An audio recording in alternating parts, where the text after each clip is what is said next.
So I want to talk today about low-cost link building ideas. I think there's often an assumption that you need a huge budget when it comes to link building and digital PR, and it helps if you have budget. But even if you have a little bit to spend, you can really still put those decent campaigns together, get some really good results from your link building activity. So it's going to be quite a quick video. There's just 4 different types of low cost link building strategies that you can take. And I just wanted to show you how these can work. So the first one, which is definitely my favorite, is expert commentary style link building. The great thing about this is that you can just look back and see what's already working, what's working well for the sector, and start to look at clusters and averages of the types of campaigns that you would need to send out for your niche. So for example, we can look at expert and travel. We could do lesser known trick and travel. So it's all these sorts of things where you're trying to get that edge of, it's almost clickbaity in a sense. You got to think that these journalists are sharing stuff on socials as well. So you want to just be able to pitch something that's got that element to it, rather than, if it's just a bit of advice that's already been done loads of times. It's just ways to reframe this style of content. Same with like I'm a travel expert. That's always a really common one, and you can go and look at things that have worked this time last year as well, so you can start to see how cyclical a lot of this stuff is, or if there's anything trending at the moment, so you can sort by the most recent. Are there any trends that you can jump on as well? So that's always a really good one, because the actual campaigns themselves can be quite small. It's just 300, 400 words, maybe not even that, of a press release. The main thing is that you're giving a really nice angle on something, some advice that maybe just is a little bit out there or is tied to a recent event. But it can just, really help. A lot of those links tend to just be homepage brand mentions as well. So the actual value from that link is really good. You're getting the brand out there in news and sort of national press. And sometimes, like with this one, I'm a travel expert, here's my packing list. You could get things picked up in sort of more niche publications too. The next one is gift guides and roundups. So this is more of an e-com thing, but this is just a really simple one where you can just go, something like wine and gift guide, use a search operator again, and set this to what was published this time last year. So I've set the date range from November to December last year. So we're in September now. So it's like, great, we can start reaching out, see if these journalists want to update existing guides that they've got, or maybe they're working on something new.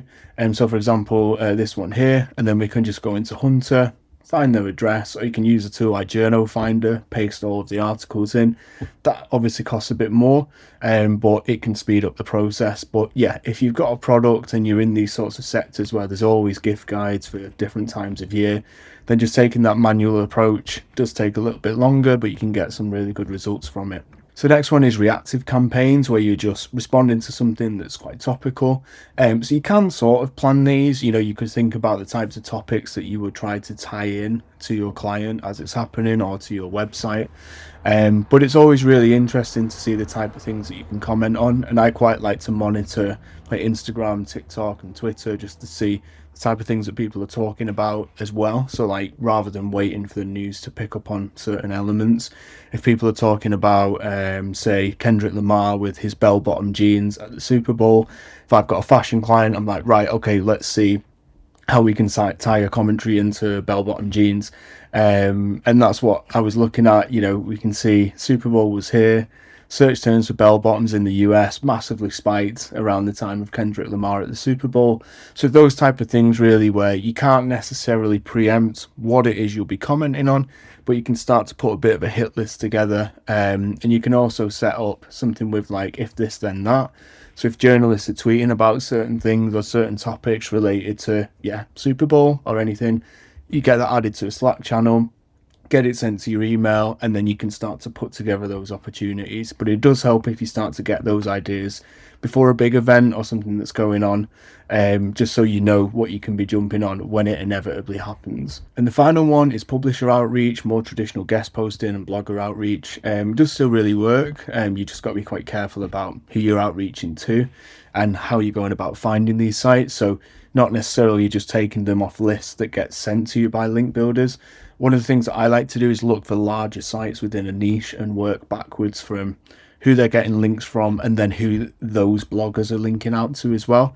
So for example here, I think I just put something like caravans for sale, and then we're just going by, look at their most recent links. We can see something about Out and About Live, let's say, for example. Looks like the sort of article that would be done via sort of guest posting and publisher outreach. So what I tend to do there is then paste that site into Ahrefs, look at who they've been recently linking out to, and then we can put that site back into Ahrefs and see all the other sites they're getting their guest posts and their publisher links from. So instead of just looking at an initial competitor, you can see where they're getting links from. If there's a site where multiple competitors are getting links from, put that site into Ahrefs, see who else they're linking out to, and then you can work backwards from there. Then you can also do things like look at their outgoing anchors, all that sort of thing to try and get a sense of the true quality of a site. So for example here, are they linking out to casino or forex? That's just my site there as an example, but you can see how you can really start to build those opportunities out rather than just an initial sort of competitor list, because a lot of the time it's sites that might be niche adjacent or ones that you might not have thought of before.